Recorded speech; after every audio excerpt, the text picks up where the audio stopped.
All right. Hello, everybody. Let me adjust this real quick. All right. That's a little better. Okay. It's been a while. I'm glad to see we got some people started already. Let's go looking for questions in case nobody has any right away. Let's see here. We're gonna go to my website first. I don't see any like in the emails or in the comments, and nothing on the website. So, if you have questions, now would be a good time to get started. Yes, we took, I think, 3 weeks off. I don't remember why the first week was. The second one was Easter, and I just needed a break. Last week we were in Dallas, and that was a nice gig in Dallas. I played with a high school out there. They had a big band dance night, and I was a featured performer in their big band dance night. So that's kind of nice. And you know what? And I hope I'm not telling this story incorrectly. I like to be accurate, and I usually don't. Hello, Seppo, nice to see you. I usually don't like to say stuff that's like bragging on me or anything like that. But this was just very nice the way this guy said this. So when I got there to the school, he told me about why he hired me, and he said that back in like 2000, 2001, when he was in high school, I came and played with his high school band, and he says that experience, he said he was so excited about that experience that he wanted his students to experience that too. And I was like, to me, that was not a nice thing to say. That was a really nice thing to say. So anyway, that's how I ended up there. You guys know that I'm not famous. You guys know that I'm not the kind of person that someone would hire so that because that's how that works, right? That's how the industry works. You get people in your band who can draw a crowd. And I want to tell you this because this is something that has to be made clear. The people who draw a crowd are not necessarily great players. Okay? Well, let's put it this way. Being a great player doesn't mean you draw a crowd. Okay? There are different personality types, different,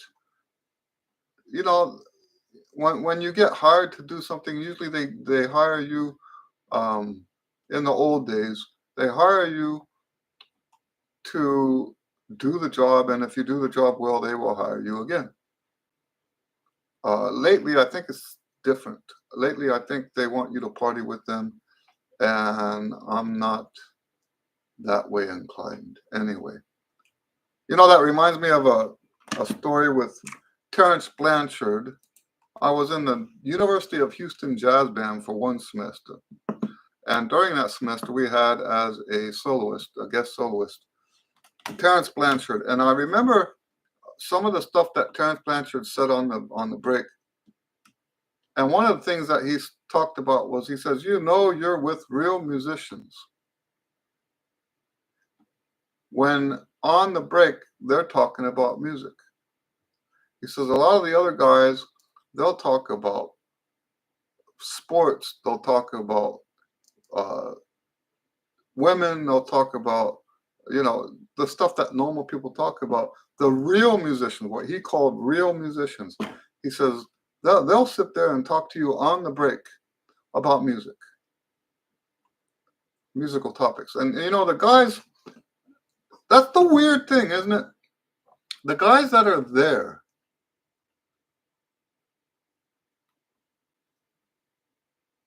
because it's a job,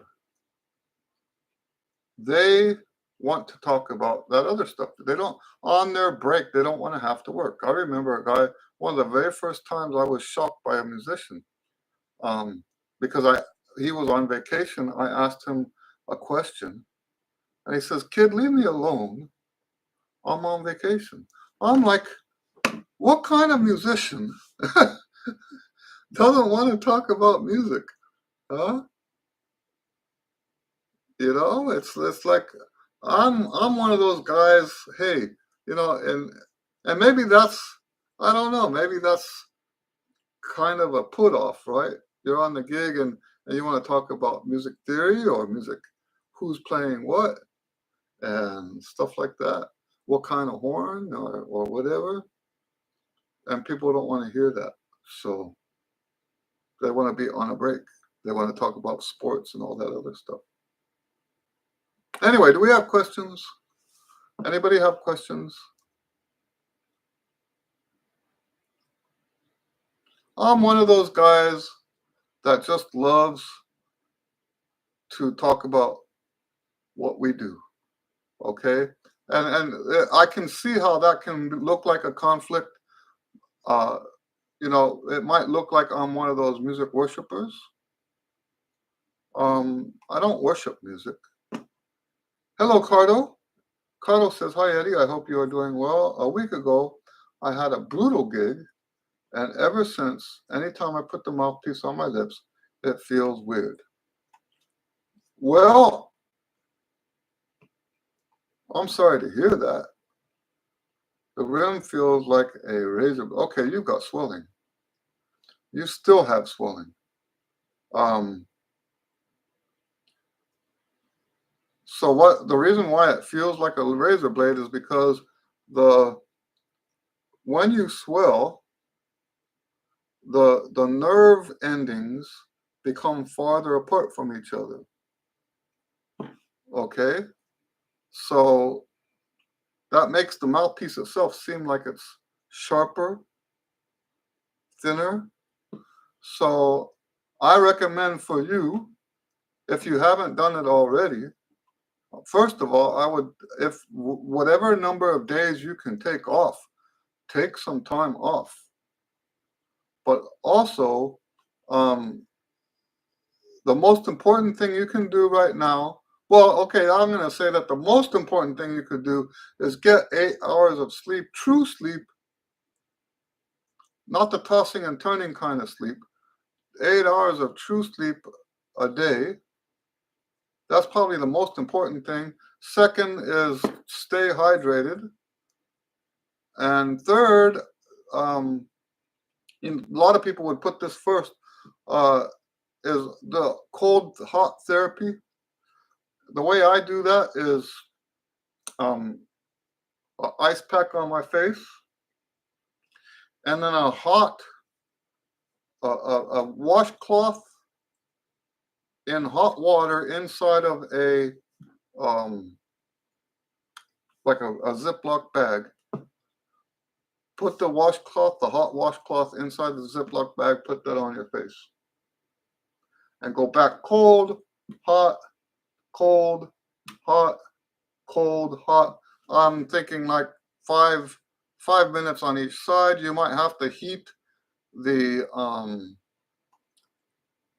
heat the washcloth up every time you do it. But yes, you want to go back and forth, cold, hot, cold, hot. That should bring the swelling down.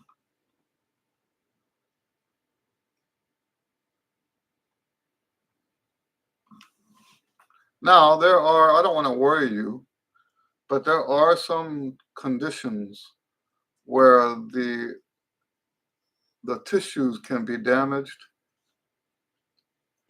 Now, you're saying it feels feels like a razor blade. If you can still play, then that damage hasn't occurred yet. Okay? If you can still play, the damage I'm talking about has not occurred. but you want to be careful. Because there's, I always wondered, let's talk about that real quick. I always wondered what it meant when someone said that he blew his lip out. Right. Cardo says, I can still play, but I don't want to push it. Exactly. So let's talk about how you can blow your lip out. My understanding is that there's two different ways, two different conditions for which you can do damage to your lips, and then afterwards you can't play again. Okay? The first one is most common, I think. But this actually depends. In order for this to happen, you have to have some really bad habits. Okay, so I don't want people who watch this to be automatically afraid that this might happen to them. You would have to be, this usually happens to overly ambitious players. And it's one of the biggest trumpet ironies in the world, because the most ambitious players wake up one morning and they can't play anymore. And this is when the nerves inside the mouthpiece area are dead.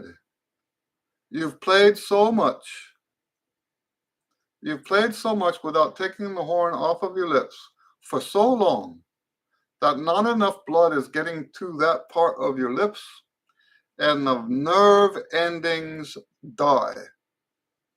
When the nerve endings die, you have no control over what happens here. Okay? This is, and I don't know this from my own personal experience. I've done a whole bunch of reading on this stuff.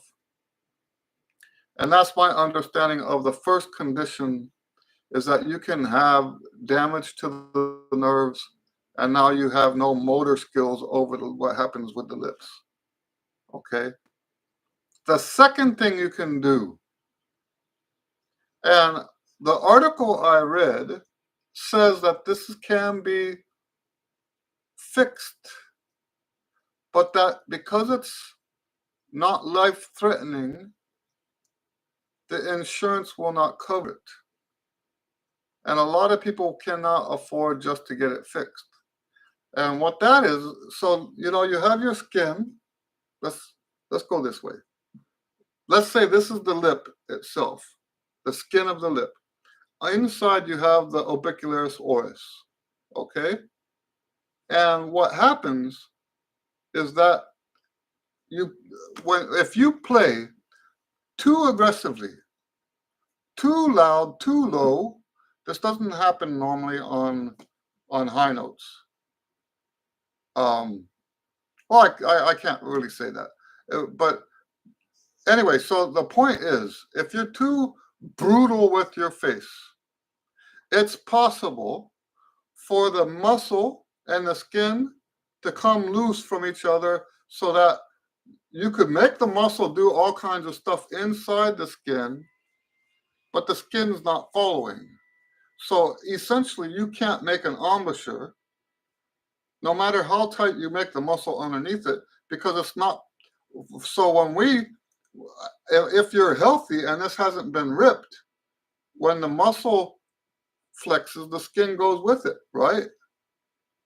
Okay? If you're brutal and you separate that connection, you bend your muscle in and the lip doesn't follow. And like I said, that can be fixed, but it's a surgery that the insurance won't pay for. So you would have to have enough money to pay for that surgery. Now, there are other damages that can happen to your lip. We know that Freddie Hubbard got infected. So, like, I think he had a busted lip and just kept playing on it or something. I shouldn't probably have mentioned his name, because I might be a little wrong about this, okay? But my understanding was that he had initial damage that he didn't take care of, and then he had infection. and he was never the same after that. But that's not the same thing as blowing your lip out. Okay, that's not the same thing. Blowing your lip out is one of those two other things. Either the nerve endings die, which I think is most common, or you were so aggressive in your playing that the skin and the muscle separated. What a dreadful thing to start off with in our Q and A. But that's fine. That's what we're here for. Hello, P. I'm not going to try to say your name. I'm sorry. Mr. Lewis. Hi, Mr. Lewis. Can you recommend 2 to 3 of your books? Absolute must-have for adult trumpet player who started a few months ago without a real teacher.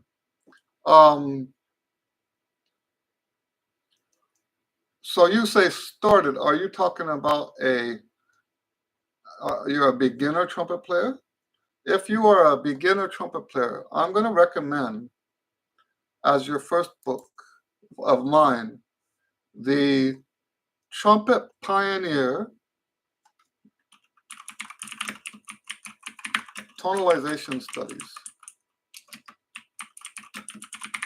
I'll get a link real quick here.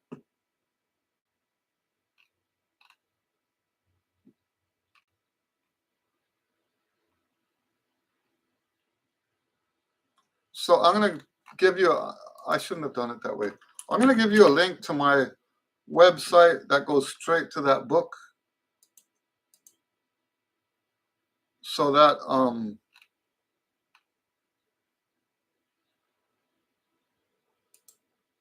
yeah. That way you can choose where you want to purchase it. Okay, so if you click on that link, it will take you straight to that book. And under that, if you click on the second tab, it says physical stores. So you have Amazon, Lulu, and there's 2 different Lulu ones. And then you have digital downloads on the next where it says ebook stores. Okay, I would recommend that one first if you are a beginner. Okay, even so, you said a few months ago, right? So even with a few months under your belt, I strongly recommend that as your first book, because yeah, the way that book is set up, it's got some text in it.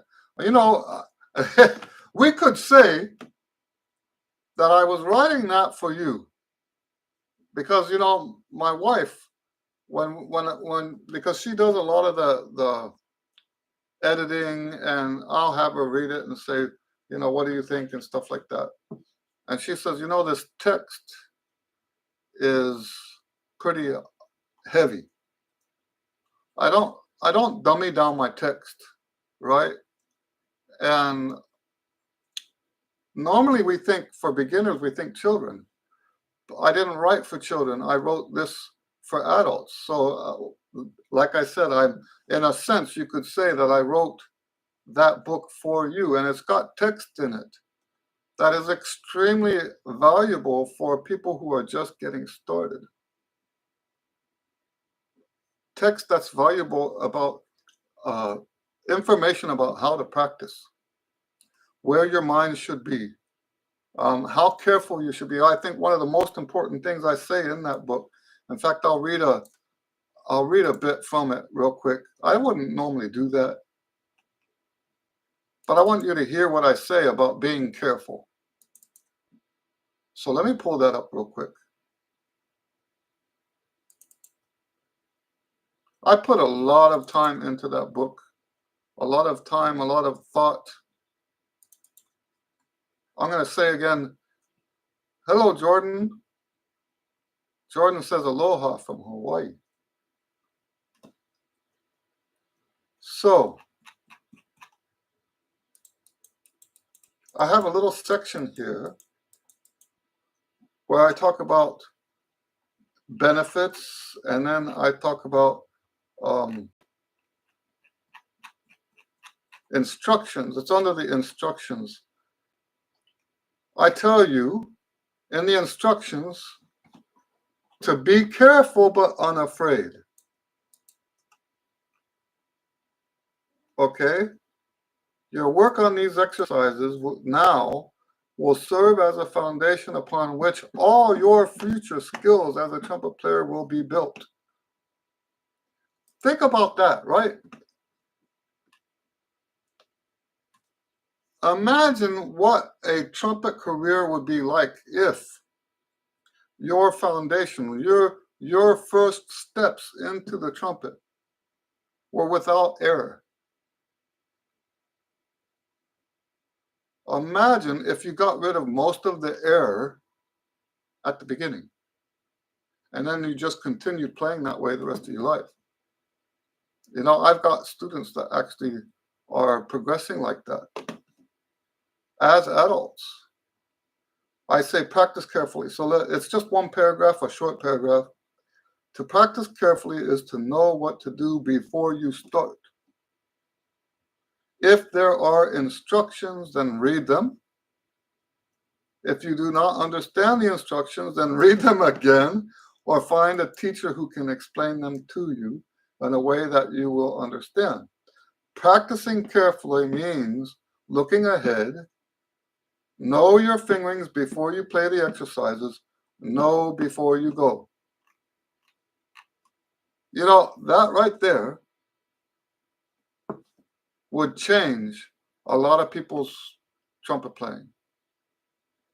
So many people, you know, and I've seen this my whole life, right? People get frustrated. And what do they do when they get frustrated? They speed up. When they should be slowing down, they speed up. So that's the next thing I have on here. It says practice slowly. Practice calmly. Yeah, calmly. Don't get excited. Don't get angry. Don't let your emotions control your practice session. Practice deliberately. Earlier, I'm going to read this part too. Earlier, we said that practicing carefully means knowing what to do before you do it. Practicing deliberately is when you execute those thoughts. Do what you know needs to be done. That is deliberate practice. And then I have a section for unafraid. You should be unafraid when you practice. Okay? And so, one of the cool things about this book is after you read this part, I think, instructions. I have at the bottom of the instructions 8 steps. And I have that spelled out. Step 1, step 2, step 3, and then you turn the page, and it has step 1 spelled out in like 5 paragraphs. Well, it's not really paragraphs, you know, it's got, and then it tells you what page the exercises are on for those, you know, so you do have to do a little bit of jumping around if you do it right. But yes, step 1, expansion studies in C, page 13, your first step to mastering the 12 major keys which is what we're doing. Anyway, that's what I recommend.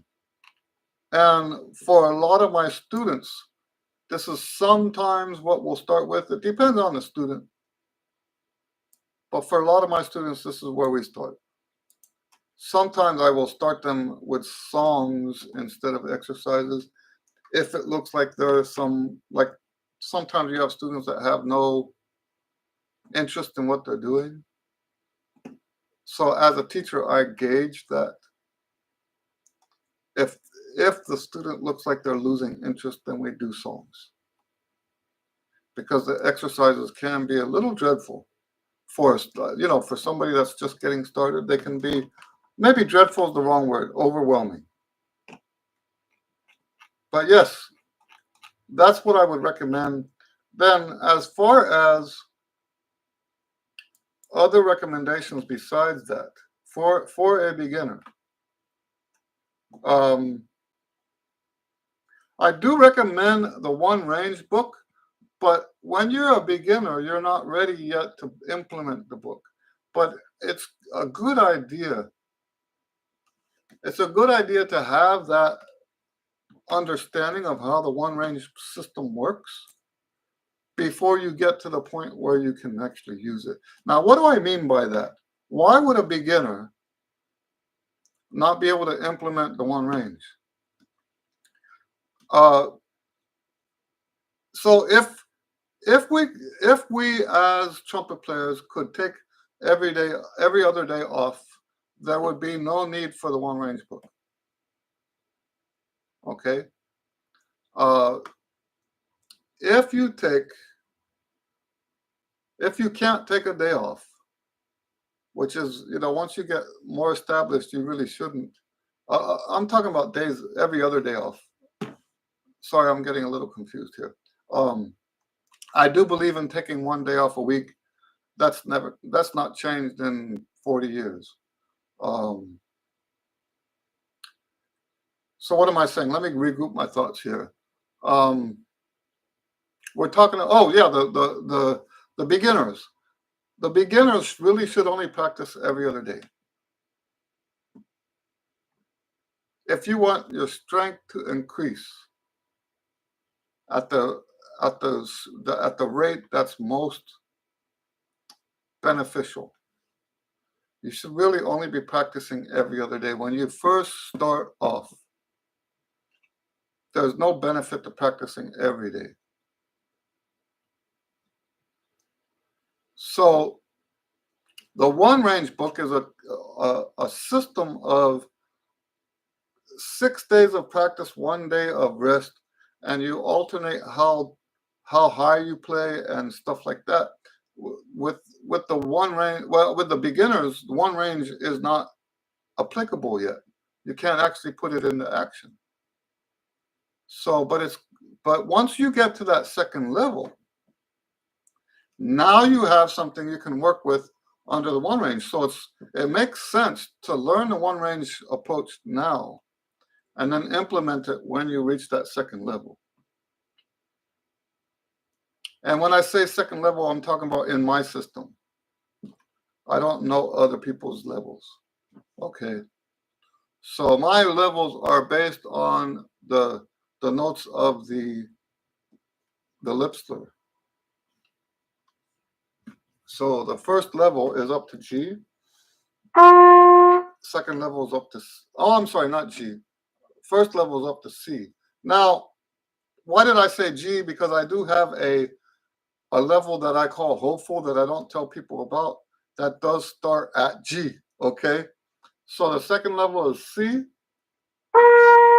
First level C, E, G, B flat, and then C is the fifth one.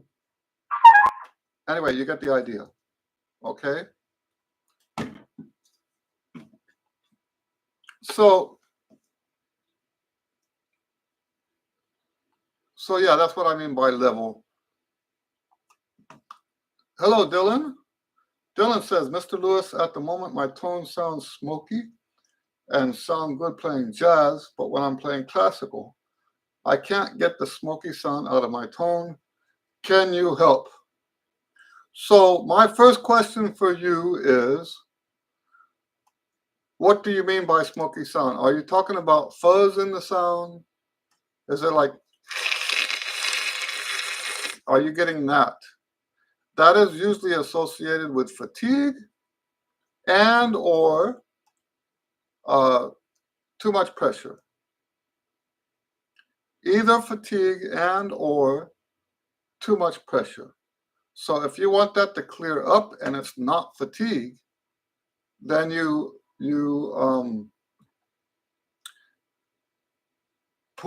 way I've done this in the past is to just relax my arm a little bit more so that the mouthpiece is not pushing so hard into my lips. And when I do that, the tone clears up. Okay, so yeah, usually that's either fatigue or too much pressure. So now we got to talk about that just a little bit, because air in the sound is not necessarily something that people can hear. I know we're always trying to get rid of it, and yes, you should get rid of it, but we shouldn't stress about it either. Just for your information, I always have air in my sound. That's one of my flaws as a trumpet player. I have too much air in my sound, and I always have. Ever since I switched mouthpieces, my mouthpiece is too big. I play on a mouthpiece that's bigger than what Bach makes. It's bigger than any of the ones on the Bach sizes. And the reason I play on that is because I have corners in my teeth that I have to get the mouthpiece around. It's either play on a bigger mouthpiece or bleed. The corners are so sharp I would bleed if I didn't play on the bigger mouthpiece, right? So one of the things you want to keep in mind is when you do have fuzz in your sound, don't give that fuzz to the audience. So you want to make sure there's distance. So like, for example, my recording equipment is over here. And if you look at where I stand and where the microphone is, it's about 6 foot from where I stand to play. Okay? The microphone is about 6 foot away. And that acts sort of like a filter for all the fuzz to go away. So, for example, most people know to do this. If you're performing, let's say you guys in the camera are the audience, you don't face head on because they're going to get all the fuzz. You turn your horn this way, and the fuzz goes over there, and the sound goes over here. Okay? So it's not, and any sort of distance will make it go away too.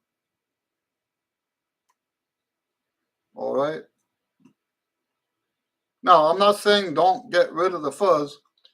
Get rid of the fuzz. If it is fatigue related, then you need to look at my video about the 3 levels of rest and make sure you're doing all 3 of those levels. Okay? And normally, by the way, too much pressure is related to fatigue. So when you get tired, you have a tendency to push harder. So either way, it has something to do with fatigue. All right, so Seppo says, which aspects in teaching the trumpet are most important to me? I put expression at the top. I know that a lot of trumpet players put sound, and for me, sound is second. But here's the thing for me. People who are afraid to express themselves because they're afraid they're going to damage the sound or some way negatively impact the sound have got it backwards, in my opinion. There are times when the need for expression supersedes the need for a great sound. There are times when you have to play soft enough that it compromises the sound. There are times when you need to play loud enough that it compromises the sound. There are times when you have to play on the jazz side nasty enough that it compromises the sound. If we have sound as the top priority, then it extremely limits the expression. And if you're limiting expression, what's the point? If you're limiting expression, what's the point of all of this? You know, I had the when I first started thinking about this was in the mid 80s because MIDI had just come out and people were panicking. Live musicians were panicking. They said, "Oh, MIDI is so perfect. It's going to put us all out of work." And I'm like, since when does being perfect make us better? I was already thinking that way back then. Perfection doesn't make you a better player. You could have technical perfection, orchestral perfection, all of this stuff. You could have all that perfection and sit there wondering, when does this end? Because you're bored stiff. There's nothing for you to hear. It sounds like a machine. Without expression, you sound like a machine. So I put expression first. And, and a lot of people might say, well, Eddie doesn't care about sound.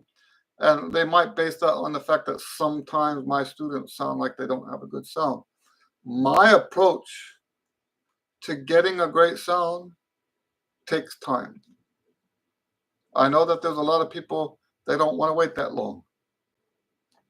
But I'll tell you what, the difference between the way I teach getting a good sound and the way other people teach getting a good sound is when you get it the way I teach, you own it. Once you start getting a good sound the way I teach, that will never go away. My observation, the way other people get a great sound is conditional. And when those conditions go away, they don't have a good sound, which is sort of the flip side of what I was saying just earlier.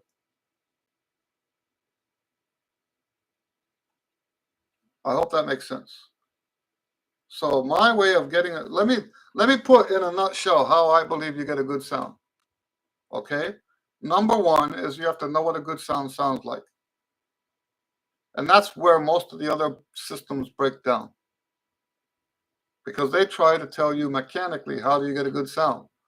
If you don't know what a good sound sounds like, and now you're going to play something you've never played before in that kind of context, in a context you've never played before,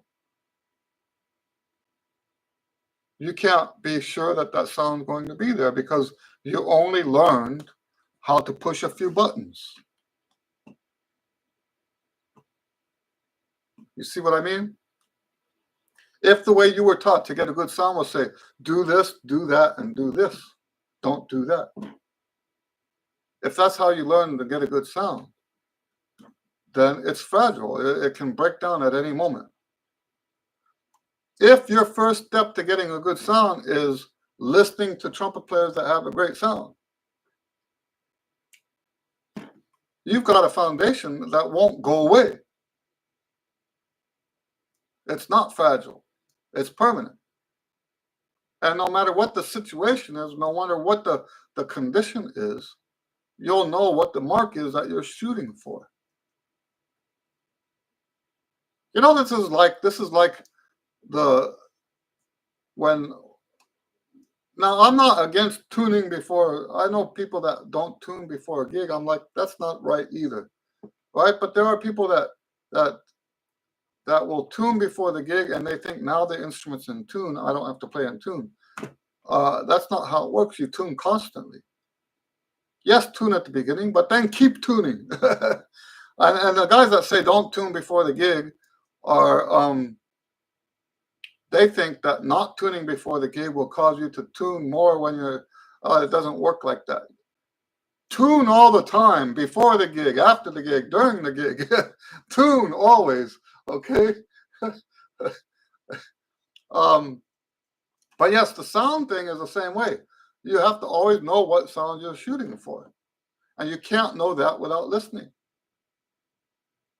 So then the second thing I teach for sound is making sure that the stuff that causes a bad sound is not present. So, like for example,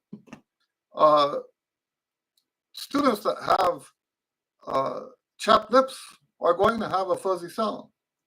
I should have said that with whoever said that. Dylan, if you have chapped lips, you're going to have a fuzzy sound, right? Don't have chapped lips. Don't let yourself get chapped. So there's that part of it, is making sure that the 101 things that could cause a bad sound aren't happening.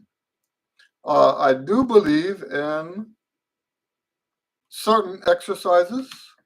So, like for example, I think that the physical trumpet pyramid, which is basically every one of my routines, contributes to someone having a good sound. I believe that if you do those exercises in that order, it will help you to have the mechanics that it takes to get a good sound.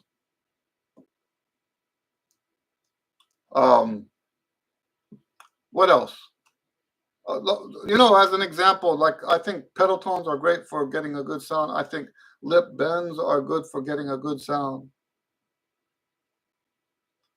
And then I think also splitting the music from the exercises also helps you get it. Now, I was talking about the difference between my approach to sound and other people's approach. Other people say, do this, this, and that. And what they expect is that if you do those things, you get a good sound. Like it's like almost instant. And if it's not instant, you're doing something wrong. My approach to getting a good sound, first of all, getting that good sound in your ears takes months at least, if not years.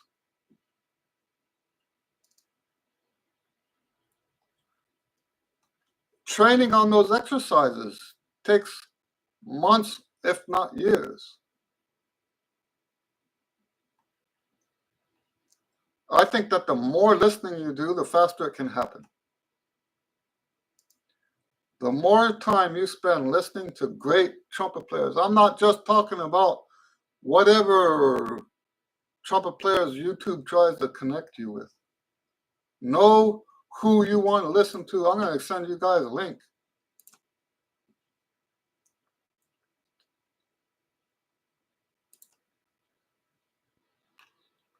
A lot of people use this page on my website.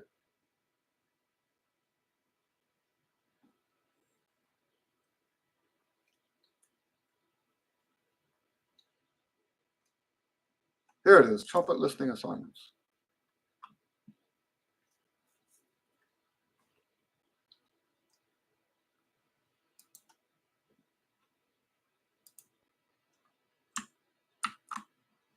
If you're a class, I have not done this for the jazz guys yet. If you're trying to develop classical trumpet, that list is who you should listen to. Okay, I just put it in the chat. So yes, if you're doing my system, the more time you spend listening to the people on that list, the sooner you will become a trumpet player with a great sound.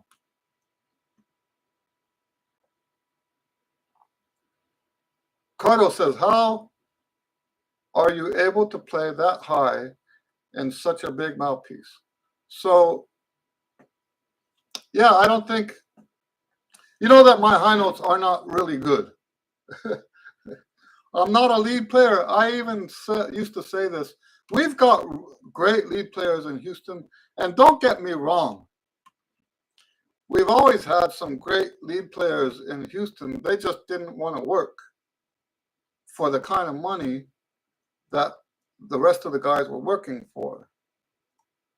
So I got a lot of lead trumpet gigs that I wasn't qualified for in terms of how good my high notes are. Okay, because the mouthpiece is so wide, my upper register tends to sound a little bit washed out.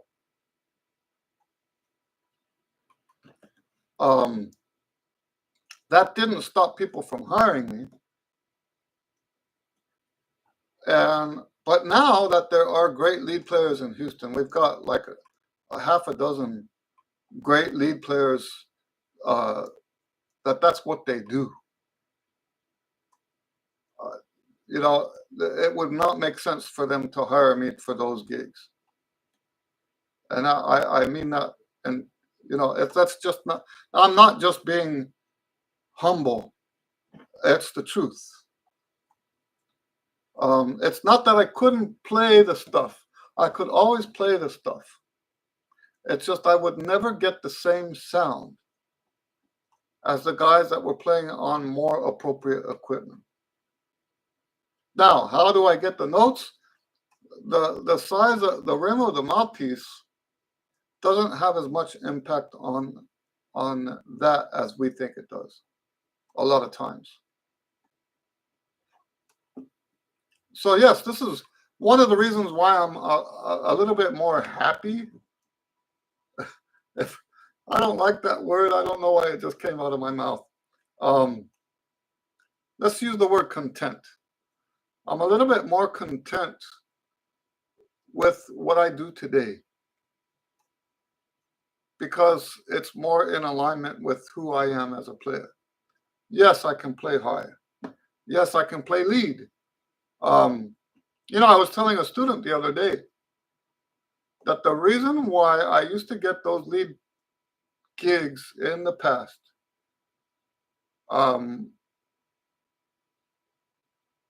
I was told by the people I respect most that they liked my swing feel.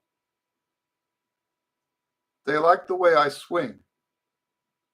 So great chops, not great chops. What was important was the style. That's why. Now, also, of course, the fact that I could do the lead stuff and improvise too, and not just improvise, but improvise at that level that band was at. That was also a big plus. But yes, and the improv part is probably part of the reason why my jazz feel, my swing feel, was what it was, because I was playing that chair as a jazzer, playing lead, not as a lead player. Most of the great lead players don't have great style. They have good style. Most of them don't. And I'm not talking about internationally or nationally. I'm talking about locally. And it's not a criticism. People have their eggs in different baskets. But yes, there's a lot of style missing out of, and it's part of the way that the meathead trumpet mentality, right? Playing hard and trying to get the loud stuff out and stuff like that. And you know what? Maybe people like that. To me, it sounds awful. We talked about this once in the context of classical music, right? I went to ITG and I told you guys on the chat the one time about how awful it was. The trumpet ensemble that was right before one of the concerts I went to, how amazingly awful it was, because everything, and you know, there's people that can't hear what I have to say on this because they take it personally. Everything was so loud that the music was leached out of the composition. And I'm going to give you an example.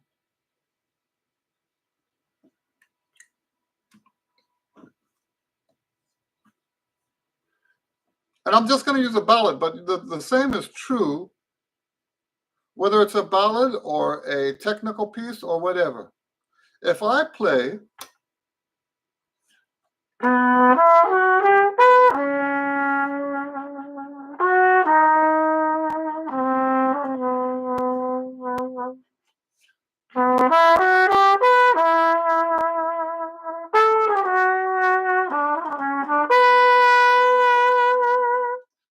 I can put nuances in there that make the melody sound like music. If I play loud, and I'm going to point away so I don't distort the speaker, there's no room for nuance. If you push to the ceiling of your personal limitations, there can be no nuance. And without nuance, there is no music. I'm going to say that one more time. If you push to the ceiling of your physical limitations, there can be no nuance, and without nuance, there is no music. Okay? Oh.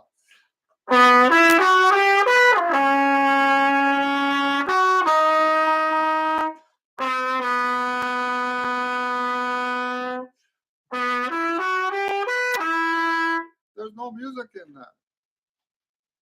Music has a heartbeat, right? Music has a heartbeat. There's ups and downs and ups and downs and ups and downs. If you are at the threshold of your physical limitations, there's no ups and downs, there's no heartbeat. Your music is dead.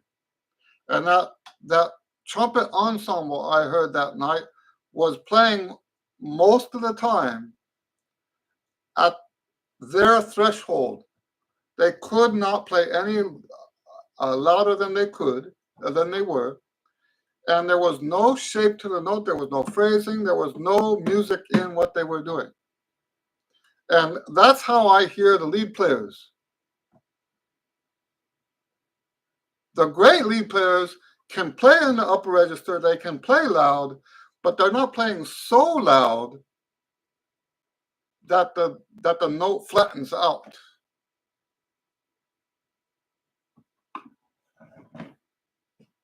I get excited about that. I would much rather listen to we're talking mostly about big band stuff, but the same thing applies to trumpet, to horn ensembles, right? The top 40 band or whatever that has trumpet, sax, and trombone. It's all the same. I would much rather listen to a softer band playing at a lower volume that has musical richness. Anyway, Seppo asks, how do you teach the style if there is not expression around? That's right. There has to be expression. Though there's no point to style. There's no point to style if there's no expression.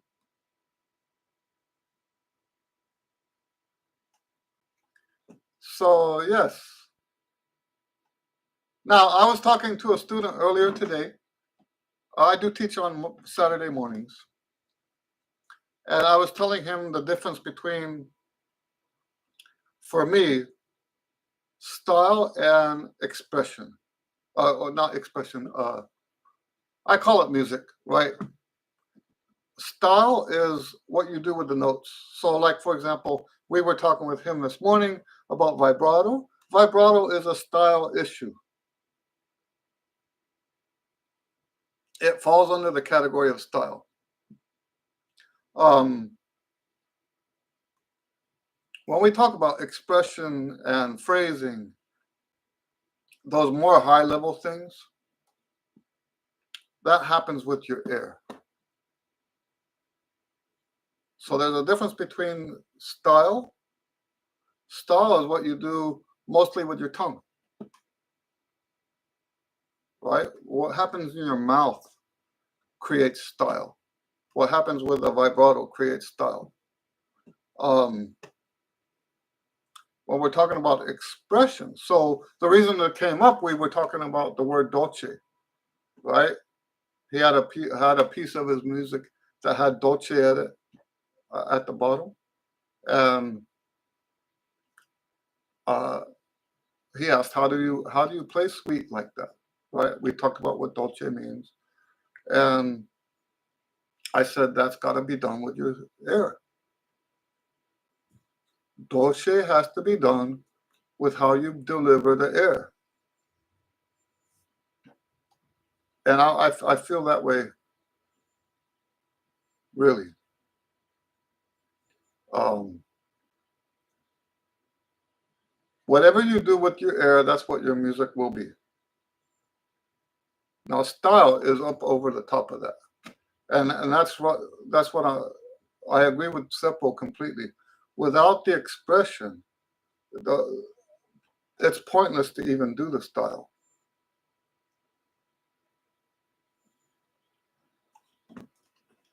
Any other questions?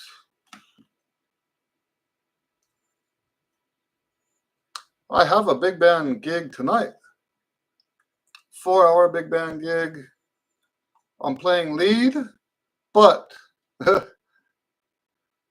last time I think the highest note was D above high C. So if I remember right, it was a pretty easy gig.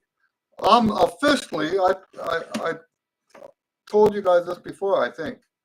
I'm officially not taking genuine lead gigs. If I have to play high and loud at the same time, I don't want to take the gig anymore. I don't mind playing high. I don't mind playing loud.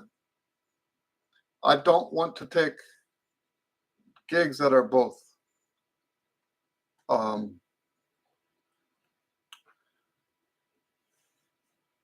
and that's for health reasons. Simple says, how many big bands are there in Houston? Not, well, so this one, well, okay, so the band I'm playing with tonight is a community band.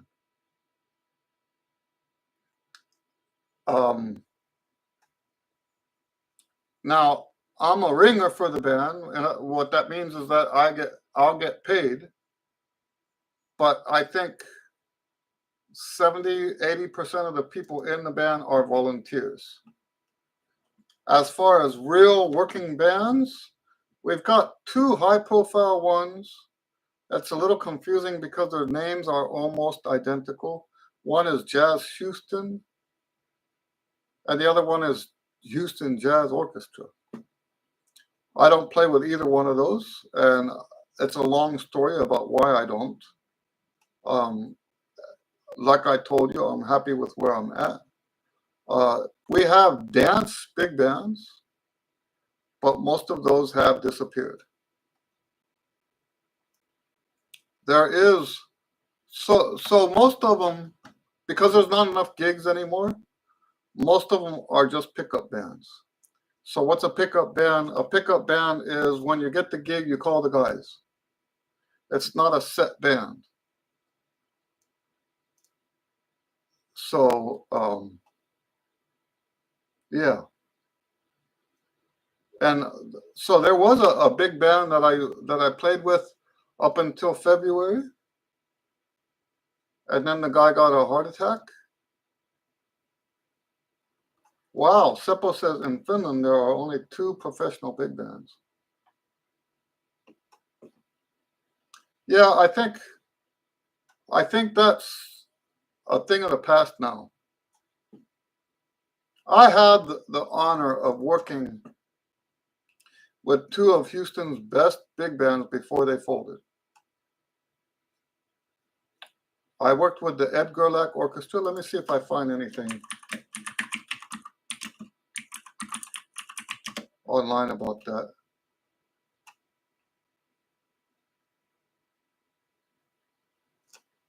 Yeah, I don't see anything. There is a little thing from the school that he graduated from.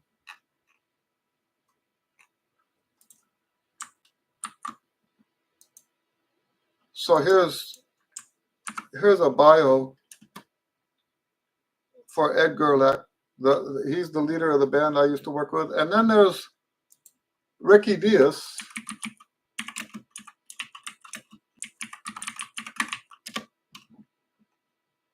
Oh, here's a video of his 90th.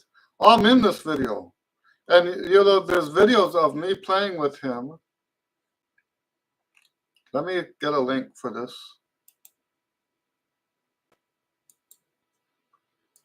So this video is a 90th birthday celebration. Let me make sure that goes to the right place.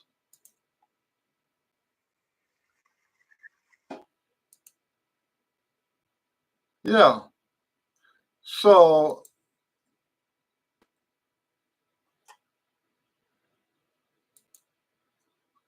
I'm in that video. It was kind of chaotic, but yes, I'm in there. I played on that video, I played some of the Doc Severinsen stuff. And in my opinion, it wasn't all that good. I'm talking about my playing. And that's what I meant by chaotic. I wasn't criticizing the event.